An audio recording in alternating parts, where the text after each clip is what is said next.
ज़कात निकालने का आसान तरीक़ा क्या है?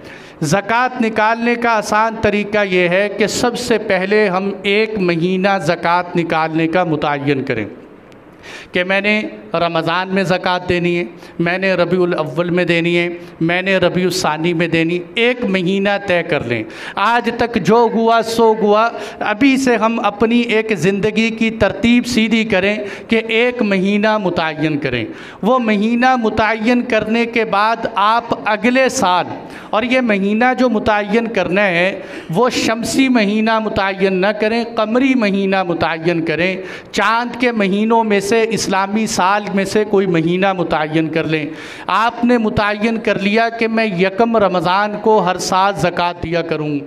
अगले साल जब यकम रमज़ान आए तो आप देखें इस वक्त मेरे पास कितनी मालियत मौजूद है।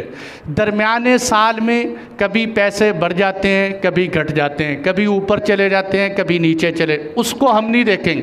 हम साल के आखिर पे बैठकर यकम रमज़ान को देखें। सोना है कितना है वो लिख लें, चांदी है कितनी है वो लिख लें, और हमारे पास कैश पैसे कितने हैं वो लिख लें, नकदी कितनी है वो लिख लिए। ये लिखने के बाद मेरे दोस्तों हम ये भी शामिल करें, बाज़ दफ़ा लोगों ने कमेटियाँ डाली होती, कमेटी के अंदर 50,000 आपकी कमेटी का चला गया और अभी तक आपको कमेटी नहीं मिली, वो 50,000 भी शामिल करें, क्योंकि वो आपके ही पैसे हैं जो उनके पास अमानत हैं। इसी तरह आपने किसी के बैंक बैलेंस के अंदर, बैंक के अंदर आपके पैसे पड़े हुए हैं तो वो पैसे भी उसमें शामिल करें। किसी को आपने कर्ज़ा दिया था और आपको उम्मीद है कि वो पैसे मुझे मिल जाएंगे, उसको भी उसमें शामिल करें। और इसी तरह मेरे दोस्तों कोई भी ऐसी चीज़, कोई ऐसे पैसे कि जिनके मिलने की आपको उम्मीद है, उसको शामिल करें। आपने बैंक के अंदर सेविंग अकाउंट में अपने पैसे रखवाए हुए हैं, उस पर मिलने वाली प्रॉफिट तो सूद है, उसके ऊपर तो ज़कात भी नहीं क्योंकि वो तो सदक़ा है, लेकिन जो असल माल है उसको भी आप बीच में शामिल करें।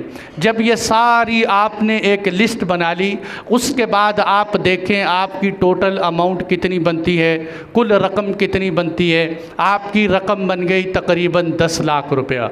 अब इस 10 लाख में से जो आपने किसी का कर्ज़ा देना है, जो आपने लोगों के कर्ज़े देने, वो उसमें से माइनस करें, और माइनस करने के बाद जो आपके पास रकम बने उसको 40 पे तकसीम कर दें तो आपकी ज़कात निकल आएगी।